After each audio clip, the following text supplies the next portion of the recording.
Maqaa Ilmaa, maqaa Hafuura Qulqulluu, Waaqa tokkoon. Amiin. Abboonni koo luboonni aangoo hiikuu fi hidhuun kan isiniif laatame, obboloonni koo daaqonoonni tajaajila mana amantaaf kan ariifattan, abbooliin koo akkanumallee haadholiin koo seenaa mana amantaa nutti himuuf yoomiyyuu kan ariifattan, obboloonni koo warri dhiiraa akkanumallee warri shamarran daangaa mana amantaaf yoomillee kan ariifattan, ijji Waaqayyoo isinirra kan ta'e daa'imman, maqaa Waaqayyootiin nagaan isin gaafadhaa. Akkam jirtu? Akkaminis yoo nageessan? Eeyyeen maqaan Gooftaa keenya Iyyasuus Kiristoos mootichi Qaraaniyoo, leenci Yihuudaa, ilmi durbee Maariyaam, maqaan isaa yeroo hundumaa kan eebbifameef kan qulqullaa'ee nuuf haa ta'u. Akkasumas maqaa isaa waamnee maqaa ishee dhiisuu kan hin dandeenye saboonni hedduun gaafa maqaan ishee dhahamu akka mataa dhukkubbii kan isaanitti dhagahamu, nutti garuu yommuu maqaan ishee waamamu damma caalaa kan nutti mi'aawu maqaan haadha keenya qulqulleettii dubaroo Maariyaam ilma ishee cinatti baraa hanga baraan kan eebbifamteef kan qulqullooftee nuuf haa taatu. Maqaan tolootaa qulqullootaa ergamootaa hundumayyuu akka aangoo isaaniitti maqaan isaanii kan eebbifameef kan qulqullaa'e nuuf haa ta'ani. Murteetu isaan eeggata. Egaa anaa fi arraba koo banii isiniif immoo laphee haadha keenya qulqulleettii Liidiyaa kan bane laphee keenya nuuf banee barnoota kanaatiin firii 30, firii 60, firii 100 buusnee dhaaltu mootummaa isaa akka taanuuf fedhaaf eeyyama isaa nuuf haa ta'u. Murteetu isaan eeggataa jedha. Jecha guddaa kanas kan argannu kutaa kakuu haaraa kan ta'e tokkoffaa Xiimotewos boqonnaa 5 lakkoofsa 12 irra jira. Innis akkana jedha. Murteetu isaan eeggataa jedha. Kaayyoon barnoota keenyaa abbaan murtee dhugaa kan laatu, murtee dhugaa kan murteessu Gooftaa keenya Iyyasuus Kiristoosidha waan ta'eef, dhalli namaa immoo kan gochuu qabu karaa ishee dhugaa taate, karaa ishee sirrii filachuu qabaa jechaadha. Jecha kanas kan barreesse qulqullicha Phaawulosidha. Phaawulos jechuun ifa manaa qulqullummaa jechaadha. Meeshaa mana qulqullummaa jechuudha. Kanaaf Phaawulos hojiinsaa inni duraa osoo maqaan isaa Phaawulos hin jedhamiin Saa'ol jedhama ture. innis duraan saboota kiristaanaa kan ari'achaa ture waa'een Waaqayyoo akka lallabamneef saboota kiristaanaa kan ari'achaa ture yommuu waa'ee Waaqayyoo barsiisna jedhan gonkumaa akka waa'ee Waaqayyoo hin lallabamneef kan dhorkaa turedha. Phaawulos yommuu sanarratti gara Damaasqoo osoo deemaa jiru garuu mootii Waaqayyo sagalee isaatiin ifa guddaatiin akkana jedhe, Saa'ol, Saa'ol, maaliif na ari'attaa gammoonni jedhuuni? Innis akkana jedheeni, ati eenyudha kan akkas naan jettu kun? Mee natti himi ati eenyudha yommuu inni jedhuuni? Innis akkana jedheeni, ani jedheen Iyesuus isa Naazreet sanadhaa jedheeni. Yeroo kanas gara Damaasqoo seeneetu innis ergasii cuuphamee qalbii isaa jijjiirratee kan duraan saba kiristaanaa ari'aa ture gara ari'atamuutti deebi'e. Kan duraan waa'een Waaqayyoo hin lallabamin jechaa ture kan duraan waa'een Waaqayyoo akkan dubbatamne jechaa ture amma immoo ari'atamuu jalqabe. Waa'een Waaqayyoo haa lallabamu jechuu jalqabe. Waa'ee Waaqayyoof dhugaa bahuu jalqabe. Waa'ee Waaqayyoo lallabuu jalqabe.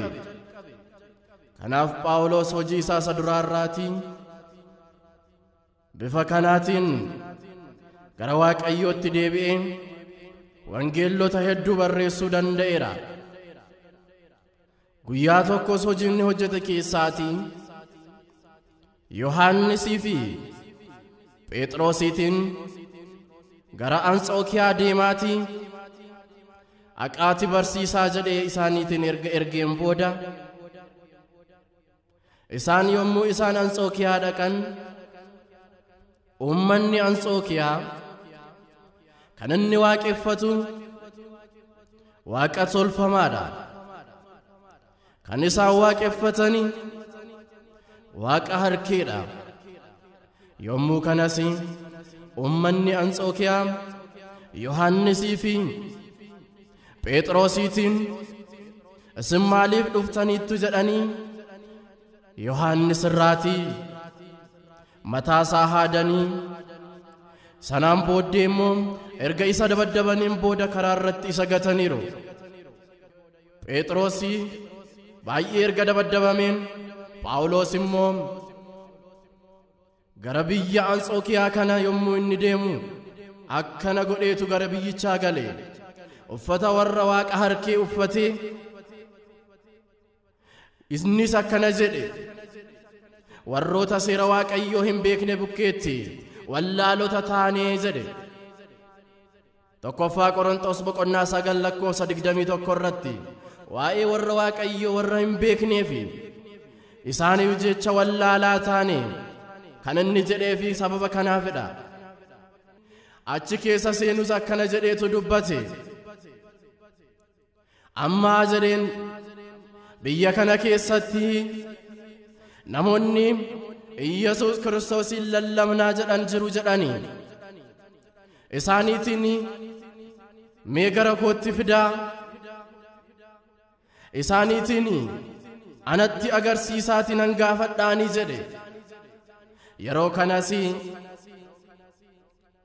Phaawulos erga akkas jedhee Yohaannisii fi Phexros bakka jiran deeme. Achi gaheesi akkana jedhee isaaniitiin gaafate, mee isin maal jettaniitu lallabdu? Maal jettaniis barsiisaatii jirtu? jedheetu isaaniitiin gaafate. Isaanis akkana jedhanii deebisaniifi, nuti kan lallabnu, nuti kan dhugaa baanuufi dubaroo Maariyaam irraatii kan dhalate, du'ee du'a moo'ee kan ka'e, mootiin isa malee gonka mootiin biraa hin jiru jenneetu lallabnaa jedhan. yeroo kanas Phaawulos bifa aarii fakkeesseetu Phexrosiitiin ni kabale. Phexrosis yeroo kana yaa Phaawulos maal hojjechaa jirta? Phaawulos gara hojii keessa duraatti deebitee Phaawulos maaliif na kabalta?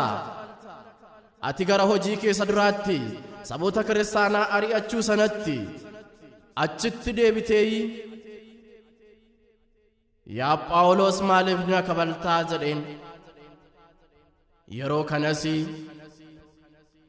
Phaawulos keessa isaatti tooftaa fayyadameera waan ta'eef wanta kanatti sin gaddine. Akkana jedheeni dhuguma isini waaqni isin amantan kuni kan du'ee du'aa moo'ee ka'eedha yoo ta'e amma yeroo dhiyootti mucaan mootii kan du'eeru jira waan ta'eef isaatiin kaastanii natti agarsiistu jedhe. Isaanis waaqa nuti lallabnu kana hin nuuf raawwata, kanaaf ni deemna ni lallabnas waan ta'eef amma ni kadhannaa jedhani. Isaanis yeroo gara awwaalchaa deemanii kadhatan mucaan du'e sunis ni ka'e. Phaawulos yeroo kana garuu keessa isaatti isaan duukaa waan kadhachaa tureef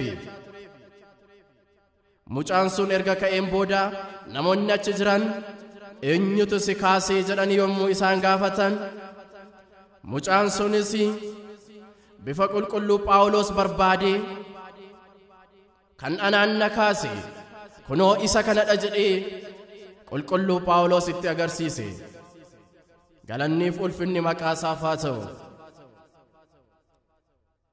Egaa murteetu isaan eeggataa jedha. Jechi kun maaliif barreeffamuun isa barbaachise jennee yommuu ilaallu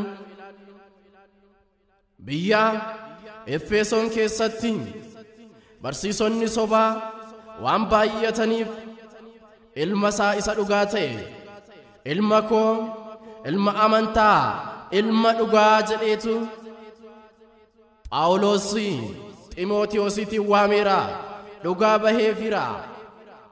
Yaa jaallee koo yaa Ximootiyoos, yaa ani isa baay'een jaalladhu yaa Ximootiyoos, ammani barreeffama kana kan siif hin barreessu Efesoon keessatti barsiisonni sobaa waan baay'ataniif barsiisonni hedduun barumsa dogongoraa qabatanii waan baay'ataniif ergaa kana si barreessuun koo akka ati saboota kiristaanaa eegduufidhaa jedhe. Kaayyoon inni barreeffamee fi inni guddaan saboota kiristaanaa barsiisota sobaa Efesoon galan irraati akka isaan eeguufidhaa jechaadha. Kanaaf murteetu isaan eeggataa jedhe.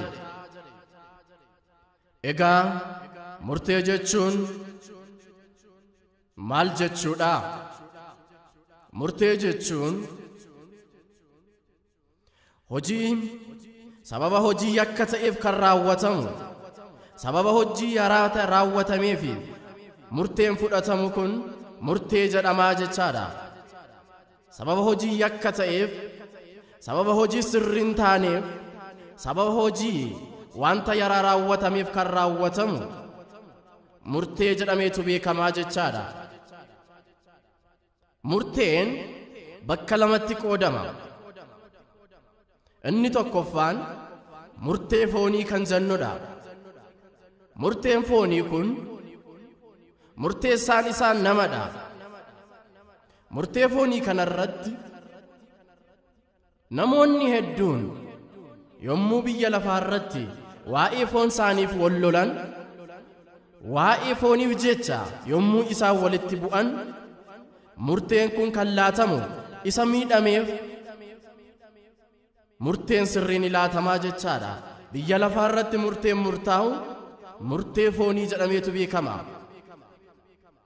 Fakkeenyaaf obbo Tolaaf Baacaan yommuu wal lolan bifa daangaarratti yommuu wal lolani waan isaanii obbo Tolaan obbo Caalaatiin waan daangaa darbeef inni daangaa darbe sun nama isaan gararraa jiru seera isaan gararraa jiru bira deemanii kan isaan murteessifatanii abbaan dhugaasaa bakka itti argatu kan argatu inni kun murtee foonii jedhama. Kanaaf murteen foonii murteessaan isaa namadha malee Waaqayyo miti jechaadha. Nama fooniitu murteessaa jechaadha. Inni lammaffaan murtee afuuraa yookaan murtee lubbuu jechuudha. Kunis kan inni murtaa'u Gooftaa keenya Iyesuus Kiristoosiitiinidha. Murteen kunis hojii nuti gaarii hojjenne, hojii nuti yaraa hojjenne, hojiin keenya akka hojii mataa keenyaatti kan nutti murteessuu danda'u nama osoo hin taane Gooftaa keenya Iyesuus Kiristoostu murteessaa jechaadha. Murteen inni akka kanaa kun murtee lubbuu yookaan murtee afuuraa jedhama. Kanas Gooftaan keenya Iyesuus Kiristoos akkana jedheera. Yommuu an biyya lafaa irratti rakkadhee dheebodhee beeluu nan baasne, yommuun dheebodhu dheebuu nan baasne, yommuun daaru daaras nan baasne. Kanaafi ani isiniin hin beeku, isin gara abbaa keessanii deemaa, ani isin irraatiin waan tokko arganne yommuu inni jedhu jiraa jechaadha. Isaan waan maal godhaniifi waan isaan Waaqayyo raawwadhaa jedhe waan isaan hin raawwanneefi waan isaan waan gaarii hin hojjenneefi waan isaan karaa nagaarra hin deemneefi kanaafidha jechaadha. Wangeela Maatiyos boqonnaa 25 lakkoofsa 35 irratti kan kaa'ame kanadha jechaadha. Murteen afuuraa kan inni murtaa'u akka murtee foonii namaan osoo hin taane murteessaan isaa Waaqayyodha jechaadha. Waan hundumaa gochuu kan danda'u, waan hundumaa raawwachuu kan danda'u isadha waan ta'eef murteessaan isaa eenyudha jechaadha? Waaqayyodha jechaadha. Egaa murteen kana yoofmuu fakkaatu mata dureen keenya maal jedha? Murteetu isaanitti murtaa'aa jedha. Egaa murtee kan jennu kanas bakka lamatti qoonnee ilaalleerra. Murtee foonii fi murtee lubbuu jenneetu bakka lamatti qoonnee ilaalle. Mata dureen keenya immoo akkana jedha. Murteetu isaan eeggataa jedha. Egaa murteetu isaan eeggataa yommuu jedhamu nama tokko qofaaf osoo hin taane isaan jechuun tokkooti ol waan ta'eef murteetu isaan eeggata jechuun danuudha, baay'eedha jechaadha. Murteen isaan eeggatu kuni warroota maal godhan? Murteen kun isaan eeggata. Waan isaan maal balleessaniif murteen kun isaan eeggata. Egaa ergaa qulqullicha Phaawulos barataa isaa Xiimotewositti kan inni erge tokkoffaa Xiimotewos boqonnaa 5 lakkoofsa 12 irratti jecha guddaa tokko ni arganna. Innis akkana jedha. Amantaa isaanii ishee jalqabaa waan gananiif maaltu isaan eeggata jedha? Murteetu isaan eeggataa jedha. Amantaa isaanii ishee jalqabaa waan gananiif murteetu isaan eeggataa jedha. Egaa amantaan jalqaba qabdi. Amantaan durummaa qabdi. Har'a jalqaba irratti yommuu nuti ilaallu murteetu isaan eeggata jechuun keenya warroota maal godhan murteetu eeggata jechaadha. Warroota amantaa isaanii gananii jechaadha. Amantaa keenya gannee akka nuti karaa isaarraa hin baaneef Waaqayyo akka nu eeguuf fedhaaf eeyyama isaa nuuf haa ta'u. Egaa murteetu isaaniin eeggataa kan inni nuun jedhu warroota maal godhan nuun jedheera. Warroota amantaa isaanii ganan maaltu eeggataa? Murteetu isaan eeggataa jedhe. Amantaa isaanii ishee jalqabaa waan isaan gananiifi murteetu isaan eeggataa jedhe. Har'a addunyaa kanarratti bifa amantaa fakkaachuutiin amantiin hedduu babal'atee jira. garuu kan isaan of waaman amantaa jechuutiin of waamu. Inni kun garuu amantaa fi amantiin garaagarummaa guddaa qaba. Yeroo kanas mee garaagarummaa amantii fi amantaa haa ilaallu. Amantii jechuun jabina laphee namootaa jechaadha. Kanas fakkeenya fudhannee waliin haa ilaallu. Wangeela kutaa kakuu moofaa kan ta'e seera uumamaa boqonnaa 4 lakkoofsa 1 irraatii gaafa kaasnee ilaallu akkas jedha. Achirra kan jirus obboloota lamaan kan ta'ani garaa haadha tokko keessaatii kan bahan waa'ee Abeelii fi waa'ee Qaayel ni argannaa jechaadha. Abeelii fi Qaayel obbolaadha.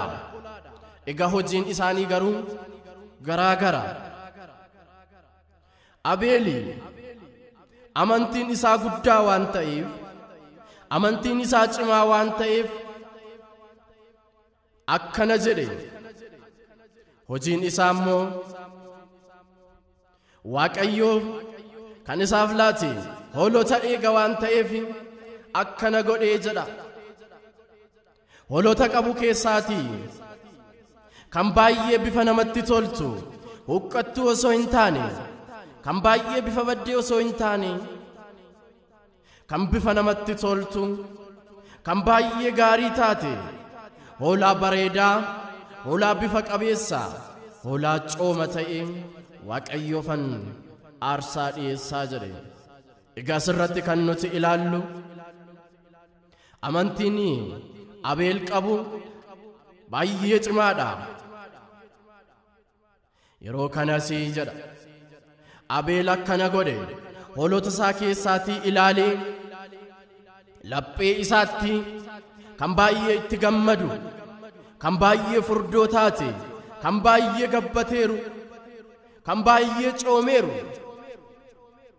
Waaqayyoofin aarsaa dhiyeessaa jedhe.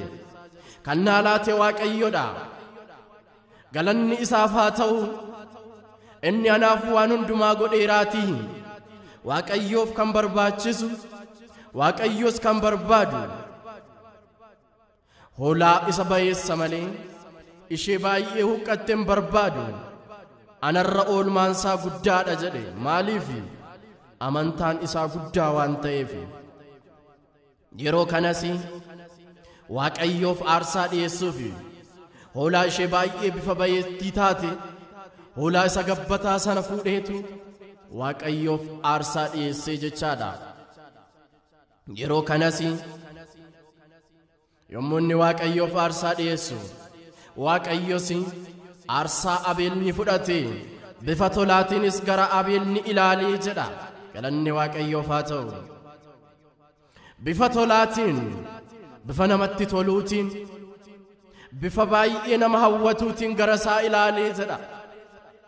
Waan inni maal godheefi, waan inni Waaqayyoof kan ta'u, kan baay'ee gaarii ta'e, kan warroota jiran keessaatiin baay'ee ta'e, baay'ee kan bareedu isa kanatu Waaqayyoof ta'aa jedhe.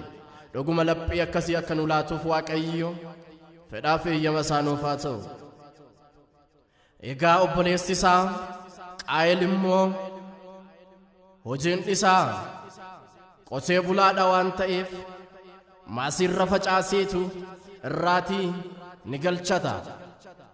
Inni garuu amantiin isaa hedduudha. Amantiin isaa baay'ee gad bu'aadha. Innis aarsaa dhiyeessuuf qophaa'ee jedha. Yommuu inni aarsaa dhiyeessuuf qophaa'u akkana jedhee dura laphee isaatti yaadu jalqabee jedha. Lapheen jabina hin qabne baay'ee rakkisaadha waan ta'eef akkana jedhe. Ani Waaqayyoofi jedhe. Minyaan isa gaarii, minyaan isa babbaheessa Waaqayyoof laachuu koorra. Waaqayyo dhufee hin argatu waan ta'eef, ufee asitti hin fudhatu waan ta'eef maaliif minyaan ija bayeessa balleessaa jedhe. Ilaalaa yaa saba Waaqayyo. Yeroo kanas Qaayel jedha. Bifa bareedaa, minyaan ija gaarii ta'e Waaqayyoof dhiyeessuu irraa jedhe Waaqayyoo argeen fudhatu Waaqayyoo bakka kana sin dhufu kanaafii jedhen ani kanan gochuu qabu inkirdaada Waaqayyoofan aarsaa dhiyeessaa jedhe laphii akkasii akka nurraa fageessuuf Waaqayyoo fedhaaf eeyyama isaa nuuf haa ta'u. Yeroo kanas minyaan bifa bayeessa qamadii ija babbayeessa qabu Waaqayyoof maaliifan dhiyeessaa jedhe kanaafi kanan Waaqayyoof dhiyeessuu qabu inkirdaada isaatii jedhe Waaqayyoof aarsaa dhiyeesse Qaayel waan maal ta'eef lapheen isaa yookaan amantiin isaa hir'uu waan ta'eef yeroo kanas Waaqayyoof yommuu inni inkirdaada aarsaa dhiyeessu Waaqayyoos aarsaa isaa sana hin fudhanne bifa tolaatiinis hin fudhanne gara aarsaa Qaayelis hin ilaallee jedhe sababa inni aarsaa Qaayelin ilaallee fi inni guddaan waan inni jabinni laphee isaa amantiin isaa hir'uu waan ta'eef gara laphee yookaan gara aarsaa Qaayel Waaqayyoo hin ilaallee jechaadha. Waaqayyo aarsaa keenya akka nuuf fudhatuuf fedhaaf eeyyama isaa nuuf haa ta'u. Yeroo kanas egaa amantii jechuun jabina laphee namootaa jechaadha. Waaqayyos kan inni barbaadu amantii guddaa nama qabudha. Innis wangeela irratti akkana jedhe dubbatameera. Luqaas 18 lakkoofsa 8 irratti akkana jedha. Ilmi namaa jedhe ilmi namaa yommuu biyya lafaatti dhufuu jedhe amantii biyya lafaa kana irratti ni argata laataayii jedhe. Yommuu inni biyya lafaa irratti dhufu amantii biyya lafaa kana irratti ni argata laataayii jedhe. Egaa kana jechuun isaa laphee qulqulluu Waaqayyoo fi bifa tolaatiin kan akka Abeel aarsaa kan dhiyeessu kana ni argata laataa. Namoota waan gaarii hojjetan ni argata laataa. Namoota waan karaa gaarii karaa Waaqayyo jedhedha warroota deeman ni argata laataa. Waa'ee Waaqayyoof dhugaa kan bahan ni argata laataa. Waa'ee Waaqayyo yeroo hundumaa lallabuu fi kan ariifatan ni argata laataa. Amantiin isaanii cimaa kan ta'e ni argata laataa. Nama amantaa isaatti cimee amantii guddaa qabu ni argata laataa jedha. Kanaafidha amantii jechuun jabina laphee jechaadha. Egaa amantaa jechuun immoo maal jechuudha jennee gaafa ilaallu amantaa jechuun amantii irraatiin adda kan ta'edha. Maaliif hundeessaan amantaa Gooftaa keenya Iyyasuus Kiristoosidha malee nama miti. Amantii garuu guddisuu ni dandeenya, xiqqeessuus ni dandeenya. Kanaaf amantaa garuu xiqqeessuu hin dandeenye, guddisuu hin dandeenye. Maaliif takkaama guddaa godhee Gooftaan keenya Iyyasuus Kiristoos hundeesseeraa jechaadha. Egaa wangeela Maatiyos boqonnaa 16 lakkoofsa 13 hanga 18tti kan jiru jecha guddaa tokko ni arganna. Innis akkana jedha. Waaqayyo Gooftaan keenya Iyyasuus Kiristoos barattoota isaa walitti qabee akkana jedheeni namoonni eenyu naan jedhu jedheen. Namoonni eenyu naan jedhu jedheeni. Yeroo kanas barattoonni isaa akkana jedhaniini warroonni kaanii Eeliyaasiin jedhu, warroonni kaanii Museesiin jedhu, warroonni kaan immoo Yohannis Cuuphaasiin jedhu, warroonni kaan immoo raajota keessaa isa tokkodhaasiin jedhu jedheen. Yommuu isaan akkana jedhan Gooftaan keenya Iyyasuus Kiristoos tole isaan waan nan beekneef isaan ana wajjiniin waan hin deemneef isin garuu ana wajjin teessanii, ana wajjin raftanii, ana wajjin kaatanii, ana wajjin nyaattanii, ana wajjin bakkoota garagaraatti yommuu warraajii hojjedhu na wajjin kan turtanii, kan na argaa turtan, isin immoo eenyu naan jettu jedheen. Yeroo kanas hundumti isaanii ni callisanii deebii abanii. Yommuu hundumti callisee jirutti isaan keessaatii tokko kan ta'e duukaa bu'aan qulqullichi Phexrosi bakka taa'uutii ol ka'eetu akkana jedheeni, ati ilma Waaqayyoo isa jiraataadhaa jedheen. Ati ilma Waaqaa isa jiraataatii jemmunni jedhuuni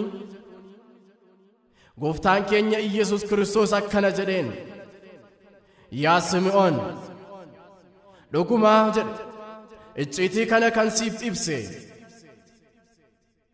icciitii foonummaa osoo hin taane abbaa koo isa samiirraatii jedhe.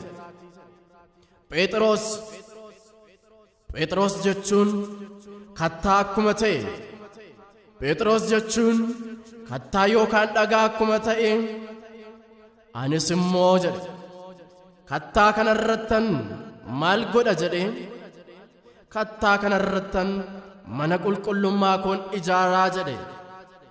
Maal koon ijaara jedhe? Mana qulqullummaa koon ijaaraa jedhe.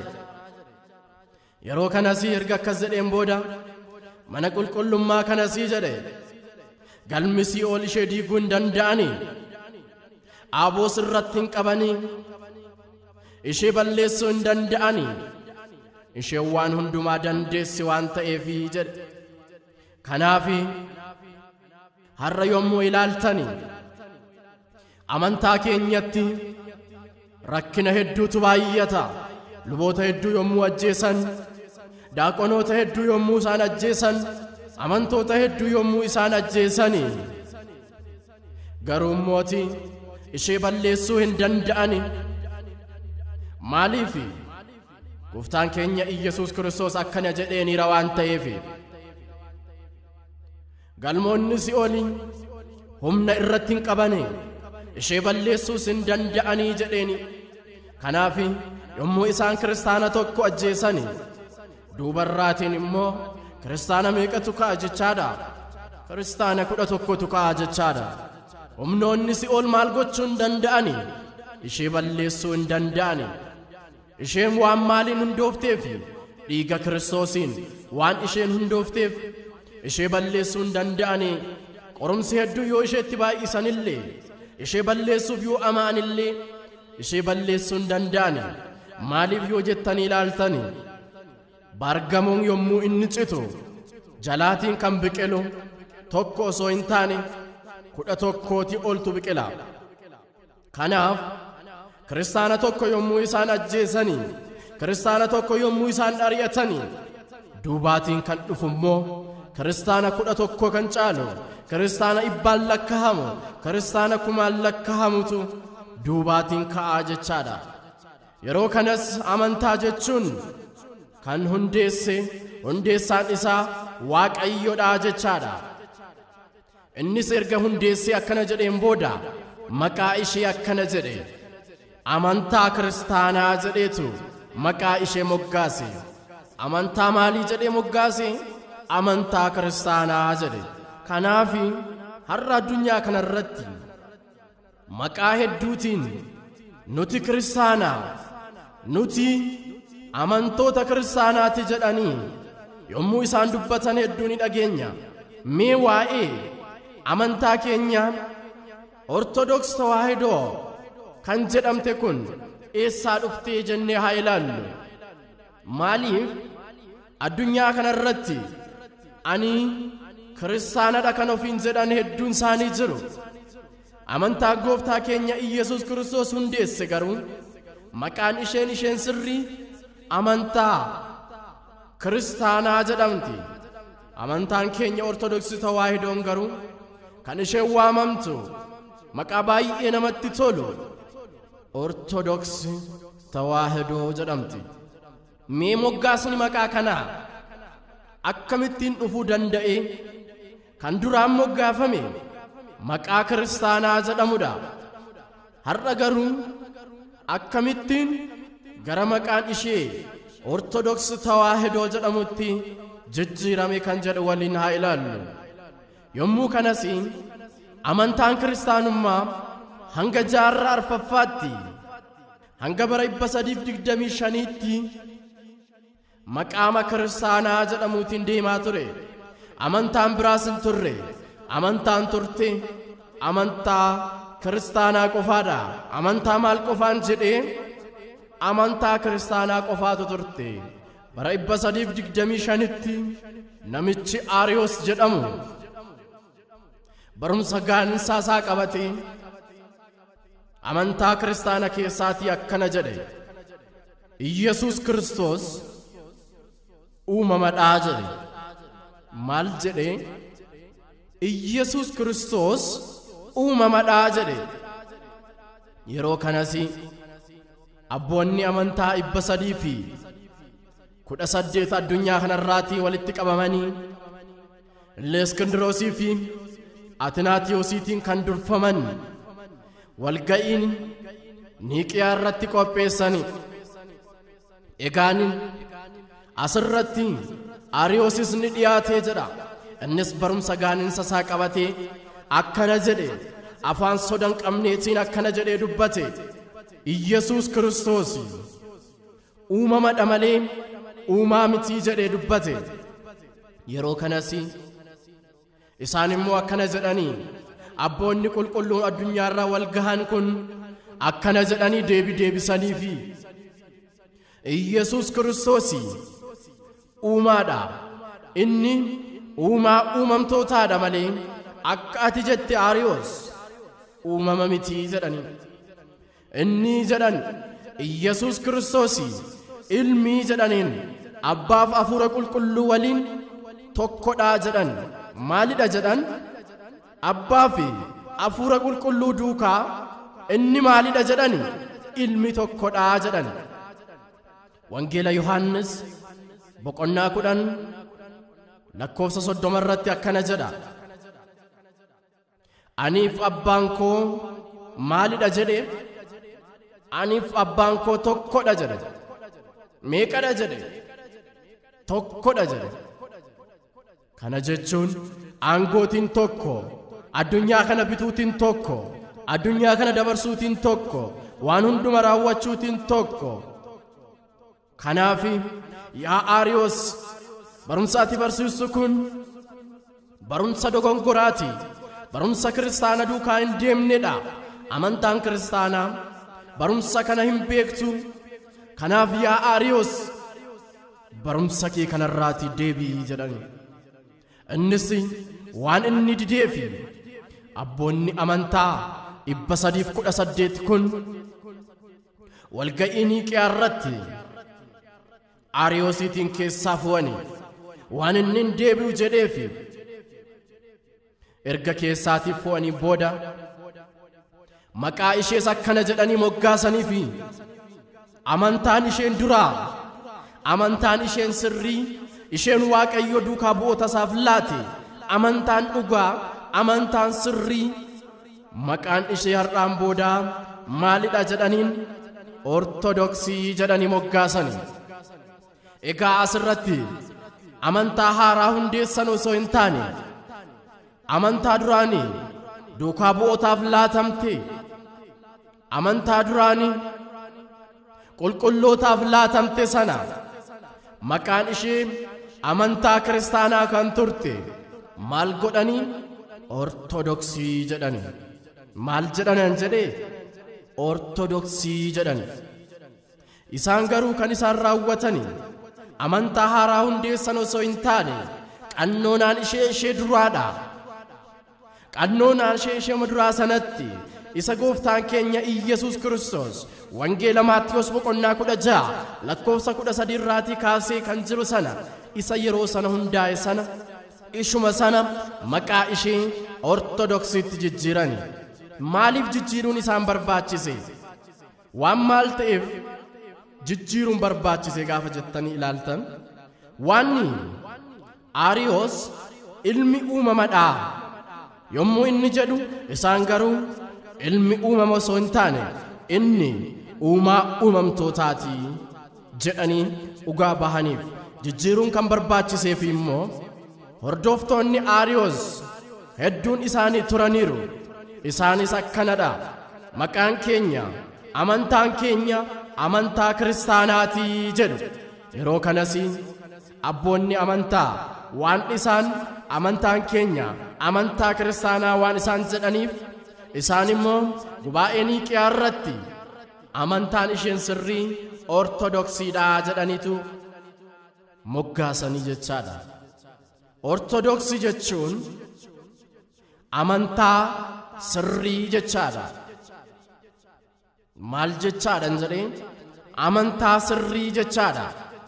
Garuu asirratti kan nuti hubachuu qabnu abboonni amantaan 318 barumsa Aariyoos yommuu isaanii sirrii akkan taane itti himan amantaa kiristaanaa dhiisanii bahanii fi osoo hin taane Aariyoosiitiin keessaa baasanii isaanii amantaa isaanii ishee dhugaa taate ishee maqaa ishee ortodoksii jedhan sana keessatti cimanii hafanii jechaadha. Har'as namoonni hedduun kan mataa dhukkubbii isaanitti ta'e amantaan kun eessaa dhuftee isaa kan isaan hin beekne kan jalaa dhokatee rakkatan hedduun isaanii jiru jechaadha. Garuu amantaan ortodoksii kan isheen dhufte hundeessaan ishee Waaqayyodha jechaadha. Kanaaf eenyullee balleessuun hin danda'u. Kanaaf maqaa ortodoksii kan jedhamu kana kan ishee moggaafatte sababa kanaafidha jechaadha. Sababa maal ta'eef? Sababa Aariyoos maal godheef? Ilmi uumama waan jedheef barumsa shakkii kanarraati, barumsa dogongoraa kanarraati waan inni hin deebi'e waan jedheef. Egaa ammas bara 431tti dhaloota Kiristoosiin booda namichi shakkaa ta'e Nisxiroos namni jedhamu ammas amantaa ortodoksii keessa jiru akkana jedheetu barumsa gaaninsa isaa jalqabe. Durbroon Maariyaam deessuu namaati malee deessuu Waaqayyoo miti jedhe. Dubreen Maariyaam maalidha jedhe? Deessuu Waaqaa osoo hin taane deessuu maaliiti jedhe? Deessuu namaati jedhe. Arraba akka kanaa dubbatu Waaqayyo nurraa haa qabu. Yeroo kanas abboonni amantaa addunyaa irraati, abboonni amantaa 200 Efesoon irratti walitti qabamani kan eenyuun durfaman? Kan Qeerlosii, qulqullicha Qeerlosiitiin kan durfaman addunyaa kanarraati abboonni 200 walitti qabamanii jedha. Yeroo kanas Nisxiroos barumsa ati barsiiste kun barumsa sirrii miti, barumsa ati dabarsite kun barumsa sirrii miti. Kanaaf yaa Nisxiroos qulqulleettiin dubaroo Maariyaam kan isheen deesse dhugumatti Waaqayyodha jedhanii dhugaa bahanii amala lamarraati, amala tokko kan qabu, qaama lamarraati, qaama tokko kan qabu jedhanii dhugaa bahanii. Amala lama jechuun amala waaqummaaf amala foonii jechaadha. Qaama lama jechuunis akkanuma. Yeroo kanas Nisxiroosiitiin mana amantaa keessaatii isa fo'anii jechaadha. Isaanis ortodoksii irratti maqaa akka kana jedhu dabalani, maqaa tawaahidoo jedhu itti dabalanii jechaadha. Maqaa maal jedhu moggaasan dabalanii? Maqaa tawaahidoo jedhu dabalanii moggaasanii jechaadha. Yeroo kanas Nisxiroosiitiin erga fo'aniin booda isaan akkana godhani. Nisxiroosii barumsi kee sirrii miti waan ta'eef mana amantaa keessaatii isa fo'anii isa baasanii jechaadha. Isaanis asirratti ortodoksii jedhanii kan duraan abboonni 318 gubaa'een Niiqiyaa irratti maqaa kana moggaasan amma immoo gubaa'ee Efesoon irratti maqaa tawaahidoo jedhan dabalanii moggaasanii jechaadha. Tawaahidoo jechuun waloomee jechaadha. Waloomee jedhameetu hiikama. Yeroo kanas abboonni amantaa 200 kun akkuma walgayii Niiqiyaa irratti Ariyoosiitiin erga ari'aniin booda isaan amantaa isaanii sana irratti cimanii waan isaan deemaniif amantaa kanas Ariyoosii fi Nisxiroosiitiin keessaa baasan malee isaan amantii isaanii ishee dhugaa Ortodoksii tawaahidoo jedhanii moggaasaniitu warroota shakkan keessaa ari'anii jechaadha. Galanni Waaqayyoof haa ta'u. Yeroo kanas amantaan Ortodoksii tawaahidoo amantaan kan isheen dhufte moggaasni ishee Ortodoksii tawaahidoo kan jedhameef sababa kanaafidha jechaadha. Ortodoksii tawaahidoon amantaa sirrii qaama lamarraatii qaama tokko amala lamarraatii amala tokko kan taatee jechaadha. Kanaaf amantaan kun amantaa ishee Waaqayyo hundeessee jechaadha. Kanaaf har'a biyya lafaa kanarratti ani kiristaanaa kan jedhan hedduun isaanii ni jiru. Amantaan isheen sirrii Ortodoksii akka taate jalaatii icciitiinsaa kan dhokate hedduudha. Kanaaf amantaan Ortodoksii doogimaan ishee sirri isheen raawwattu kan abboonni keenya duukaa bu'oonni kan raawwachaa turanidha jechaadha. Kanaaf amantaan Ortodoksii tawaahidoo amantaa ishee sirrii ishee Waaqayyo hundeessedha jechaadha. Har'a garuu biyya lafaa kanarratti amantiin heddummatee jira. Amantaa osoo hin taane kan baay'ate amantiitu heddummatee jira. Nuti garuu amantaa ishee dhugaa taate Ortodoksii tawaahidoo qabannee hanga dhumaatti akka nuti jabaannee deemnuuf fedhaaf eeyyama isaa nuuf haa ta'u. Egaa warroota amantaa isaanii gananiif amantaa isaanii ishee jalqabaa waan gananiif murteetu isaan eeggataa akkuma jedhe murtee akkamiitu isaan eeggataa? Murteen isaan eeggatu kun murtee akkamiiti? Wangeela kutaa kakuu haaraa kan ta'e mul'ata Yohaannis boqonnaa 2 lakkoofsa 25 irraatii akkana jedha. Hamman dhufutti jedhe, hamman dhufutti wanta qabdan jabeessaatii eeggadhaa jedhe. Hamman dhufutti maal godhaa jedhe, wanta qabdan jabeessaatii eeggadhaa jedhe. Jabeessaa maal godhaa jedhe, eeggadhaa nuun jedhe.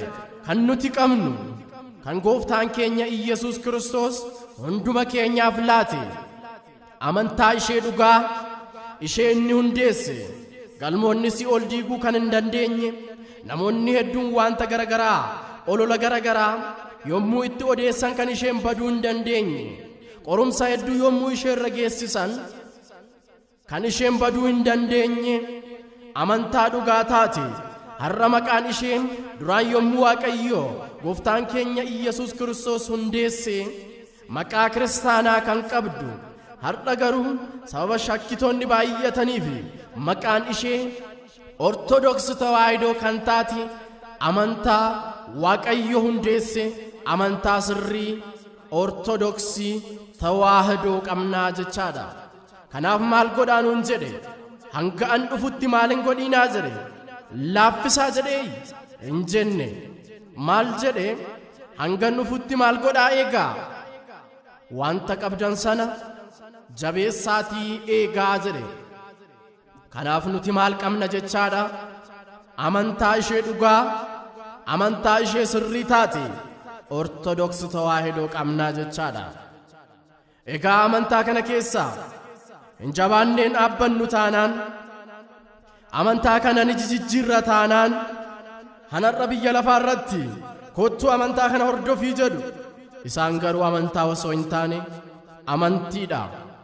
Maaliif namni barbaade akka barbaade gochuu kan danda'u tolaayyoo barbaade amantaa tolaa jedhee moggaasa, maqaa dubartootaattis moggaasu, wantoota garagaraa ni moggaasu maqaa dhuunfaa isaaniifaa itti moggaasu garuu immoo nuti kan qabnu Waaqayyo kan nuu laate amantaa ishee dhugaa taate Ortodoks Tawaahidoodhaa jechaadha.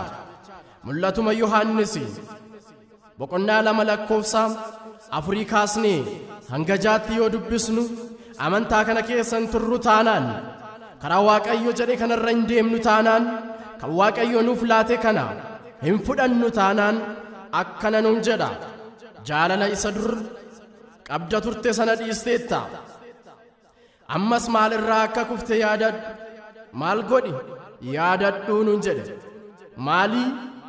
maalirraa akka kufte sana yaadadhu nuun jedha eessaa akka nuti kufne maalnu akka nuti dhiisne kamirraa akka nuti kufne yaadadhu jedha yaada garaa kees geeddaradhu jedha kan amantaa kana keessaa baate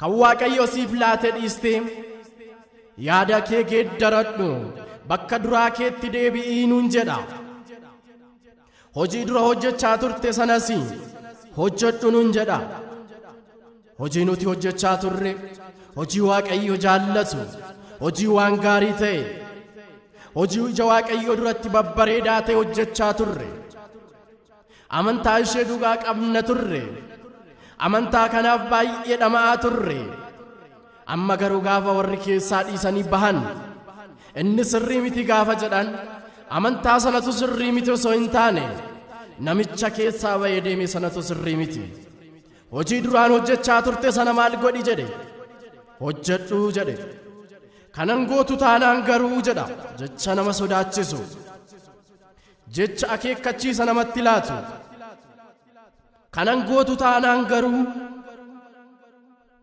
baattuu ibsaa keen maal godhaa jedhe baattuu ibsaa keen si jalaa butaa jedhe Waaqayyo kanarraatii nu abaraaru baattuu ibsaa keen si jalaa butaa kanan siif laadhe sana hin eegdu taanaan kanan ni keessatti na galateeffadhu siin jedhe sana keessaa baatee deemteetta taanaan naaf hin ajajamtu taanaan baattuu ibsaa keen maalan godha jedhe baattuu ibsaa keen si jalaan butaa jedhe kana Waaqayyo nu abaraaru ilmi Maariyaam mootichi Qaraaniyoo leenci Golgootaa kanarraa nu abaraaru yeroo kanas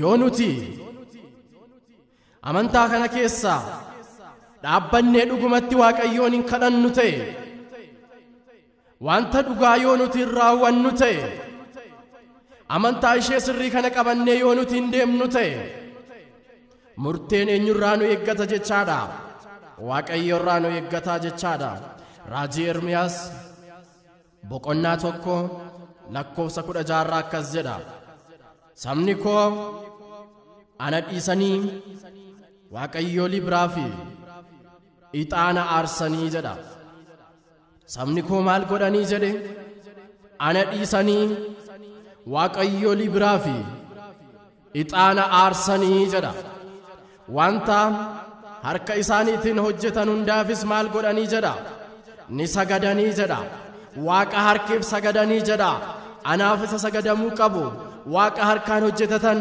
Waaqa xaa'otii Waaqa hin barbaachisneef maal godhannuun jedhe sagadanii jedhe kanaafii jedhe hojii isaanii isa hamaa kanaafi hojii isaanii isa dabaa kanaaf hojii isaanii isa sirriin taane kanaafi maalan godha jedhe nan isaanitti murteessaa jedhe Waaqayyo nu abaraaru maalittan godha jedhe nan isaanitti murteessaa jedhe saganni kan ta'uu fi isaafidha kan waaqeffatamu isadha kanaaf isaan waan ixaana Waaqa tolfamaaf aarsanii fi Waaqa tolfamaaf waan sagadanii fi maalan isaan godha jedhe nan isaanitti murteessaa jedhe murtii kanarraatii Waaqayyo kan oolchuuf fedhaaf eeyyama isaanuuf haa ta'u kanaaf eenyutu immoo murteessaa jennee gaafa nuti ilaallu murteessaan eenyudha gaafa nuti jennu waan hundumaa gochuu kan danda'u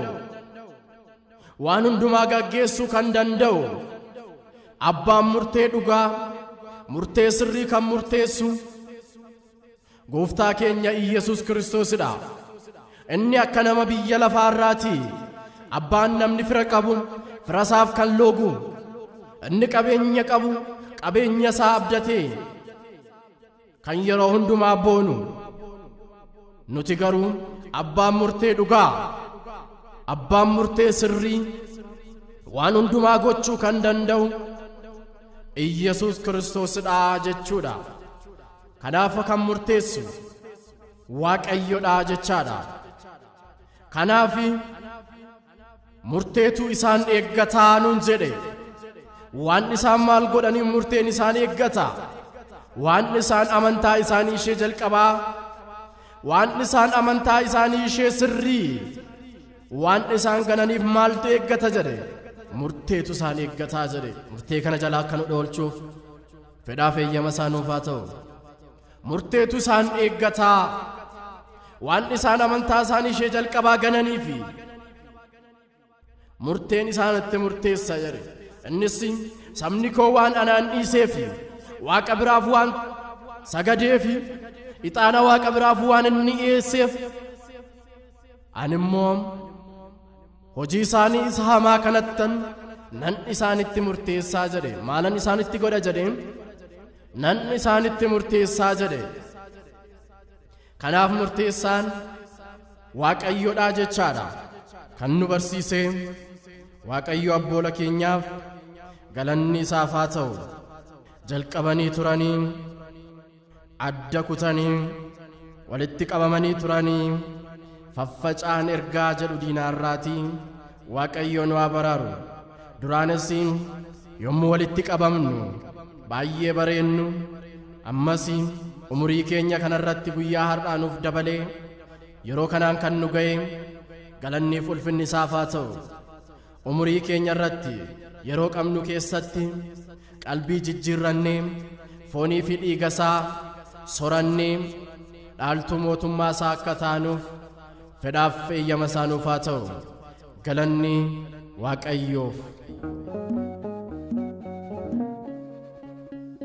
Angoo keetiin waa